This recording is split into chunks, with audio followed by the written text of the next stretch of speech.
Hello everyone, welcome back to my channel. आज हम class 12 की एक ब्यूटीफुल पोएम पढ़ने वाले हैं जो कि है कीपिंग क्वाइट। इस वीडियो में आपको लाइन बाय लाइन एक्सप्लेनेशन मिलेगा जो आपको बहुत ही ज़्यादा हेल्पफुल होगा आपके बोर्ड एग्ज़ाम में। ये पोएम हमें ये बताएगी कि कभी कभी ज़िंदगी की भाग दौड़ में रुककर हमें क्या करना चाहिए, अपने आप को ऑब्जर्व करना चाहिए। पोएट जो हैं हमारे वो साइलेंस, पीस और सेल्फ रिफ्लेक्शन का मैसेज देते हैं इस पोएम में। इस वीडियो में हम पोएम का इजी एक्सप्लेनेशन, इम्पॉर्टेंट मीनिंग और क्या देखेंगे, एग्ज़ाम ओरिएंटेड पॉइंट्स भी देखे जाएंगे।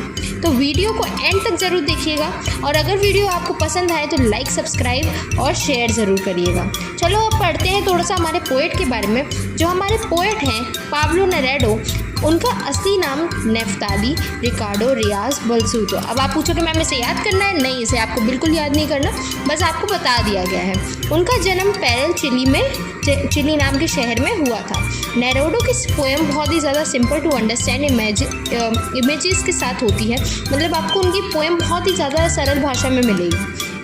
उनकी लैंग्वेज बहुत सरल होती है लेकिन फिर भी उनकी कविताएं जो पोएम्स हैं बहुत ही ज़्यादा मोटिवेशन होती हैं और बहुत ही ज़्यादा ब्यूटीफुल लिखी जाती हैं। उन्हें 1971 में क्या मिला था? नोबेल प्राइज़ ऑफ लिटरेचर भी मिला था। कीपिंग क्वाइट में नेरुदा हमें शांति और आत्मचिंतन, मतलब सेल्फ रिलायंस के बारे में, सेल्फ इंट्रोस्पेक्शन के बारे में बताते हैं कि तुम्हें अपने अंदर देखना चाहिए जाकर कि तुम क्या कर रहे हो। इसी पे हमारी ये पोएम है। इस पोएम का मेन मैसेज ये है कि अगर लोग कुछ समय के लिए शांत होकर सोचें तो वे एक दूसरे को भीतर समझ सकते हैं, मतलब और अच्छे से समझ सकते हैं और दुनिया बहुत ही ज़्यादा पीस और हार्मनी से, म्यूचुअल अंडरस्टैंडिंग से फिर बहुत अच्छी चल सकती है। जो हम लड़ाई झगड़ा करते हैं, दूसरे की बात नहीं सुनते और उस पर चढ़ जाते हैं, लड़ाई झगड़ा करते हैं, तो वो हम नहीं कर पाएंगे। हमें दूसरे की भी प्रभावशाली पता चलेगी, हमें दूसरे के बारे में भी पता चलेगा कि वो बंदा करना क्या चाह रहा है, कहना क्या चाह रहा है। कभी कभार कोई बंदा हमें समझ नहीं पाता। क्यों नहीं समझ पाता? क्योंकि वो अपने अंदर नहीं झांकता। हम कहते हैं ना, पहले अपने अंदर झांको फिर। तो आपको लोगों को क्या करना है, अपनी ज़िंदगी की भागदौड़ को छोड़कर सेल्फ इंट्रोस्पेक्शन करना है। समझ में आया? अपने अंदर देखना है। तो इसमें आपको बहुत सारी चीज़ें पता चलेंगी। तो अब हम स्टोरी, जो हमारी पोएम है, उसको लाइन बाय लाइन समझते हैं हमारी पोएम क्या कहना चाह रही है।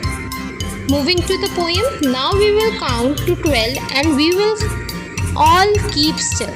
पोएट कहते हैं कि हम सब अब 12 तक गिनती करेंगे और कुछ पल के लिए बिल्कुल शांत रहेंगे। यहाँ 12 पूरी दुनिया के लोगों के लिए रिप्रेजेंट हुआ है। For once on the face of the earth, let's not speak in any language. एक बार के लिए, सिर्फ एक बार के लिए इस धरती पर कोई भी किसी भी भाषा का प्रयोग ना हो। Let's stop for 1 second and not move our arms so much. हम एक पल के लिए अपनी एक्टिविटीज़ और काम रोक दें और शांत हो जाएं। It would be an exotic moment without rush, without engines. ये एक अनोखा और सुंदर पल होगा जहाँ कोई भाग दौड़ नहीं होगी और मशीन्स या इंजन्स का शोर भी नहीं होगा। We would all be together in a sudden strangeness. सब लोग एक साथ शांति में होंगे जो हमें थोड़ा अजीब लगेगा क्योंकि हम हमेशा बिजी रहते हैं ना। Fishermen in the cold sea would not harm whales. ठंडे समुद्र में जो हमारे मछुआरे हैं, जो फिशरमैन्स हैं, वो वेल्स को भी शिकार नहीं करेंगे। And the man gathering salt would look at his hurt hand. जो हमारा नमक इकट्ठा करने वाला व्यक्ति है वो अपने घायल हाथों को देखेगा और अपनी मेहनत और दर्द के बारे में थोड़ी देर सोचेगा। मतलब क्या है, सिंपल मीनिंग क्या है इस पूरे स्टैंजा का? इस स्टैंजा का मीनिंग ये है कि जो लोग हैं वो कुछ समय के लिए, थोड़ी देर के लिए शांत हो जाएं, अपनी बिजी लाइफ को रोकने की रोक दें थोड़ी देर के लिए। उनका मानना ये है कि ऐसा करने से लोग अपने आप को समझ पाएंगे, नेचर को समझ पाएंगे, उनको नुकसान कम पहुंचाएंगे एंड दुनिया में शांति और एकता बनेगी, दुनिया में यूनिटी बनेगी। समझ में आ रही है? अब देखते हैं आगे क्या होता है। नेक्स्ट स्टैंजा देखते हैं। Those who prepare green wars with gas, wars with fire, victory with no survivor. जो लोग हरियाली को बर्बाद करने की वाली लड़ाई कर रहे हैं, गैस वाली लड़ाई, आग वाली लड़ाई और ऐसी चीज़ की तैयारी कर रहे हैं जिसमें कोई जिंदा बचेगा ही नहीं, would put on clean clothes and walk about with their brothers in the shed, doing nothing. उन्हें साफ कपड़े पहनकर अपने भाइयों के साथ पेड़ों की छांव में शांति में घूमना चाहिए और कुछ समय के लिए कुछ भी नहीं करना चाहिए। What I would not be confused with total inactivity। मैं जो कहना चाहता हूँ वो उसे पूरी तरह से ये मत समझना कि आप लोगों को कोई काम नहीं करना, बिल्कुल कुछ भी नहीं करना। समझना ये बिल्कुल ही आप जो समझ रहे हो वो बिल्कुल ही आप गलत समझ रहे हो। मेरा मतलब ये है कि काम करो, पर थोड़ी देर के लिए आपको क्या होना है, inactive.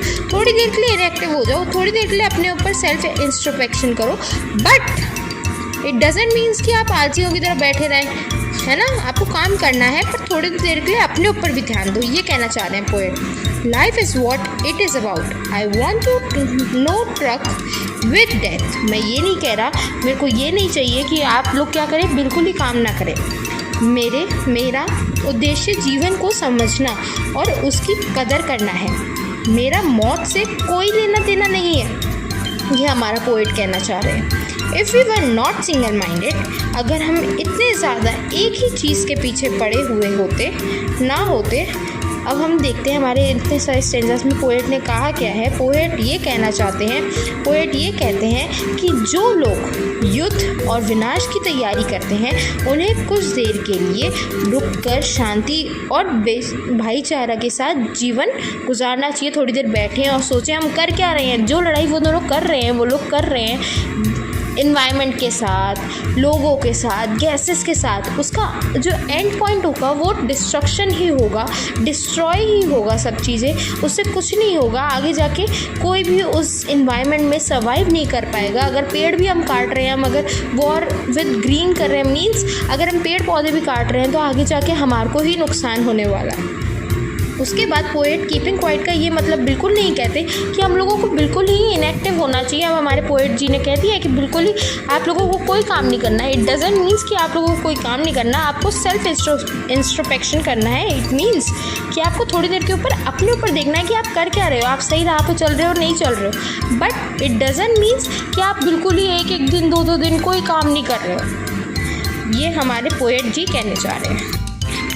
So moving to our next page, about keeping our lives moving and for once could do nothing. Perhaps a youth silence might interrupt this sadness. अपनी लाइफ को कंटिन्यूसली बिजी रखने के बजाय अगर हम एक बार के लिए सिंपली पॉज कर सकें तो शायद ये डीप साइलेंस इस सैडनेस को ब्रेक कर सकती है। Of never understanding ourselves and of threatening ourselves with death. Perhaps the earth can teach us, जो इस बात से आती है कि हम खुद को प्रॉपरली अंडरस्टैंड नहीं कर पाते और अपने एक्शन से डिस्ट्रक्शन की तरफ बढ़ने लग जाते हैं। शायद अर्थ हमें एक इम्पॉर्टेंट लेसन सिखा सकती है। As when everything seems dead and later proves to be alive, जैसे विंटर्स में सब कुछ डेड लगने लग जाता है, जैसे समर स्प्रिंग सीज़न आने लग जाता है, ऑटम सीज़न आने लग जाता है, तो सब चीज़ें फिर से अलाइव हो जाती हैं।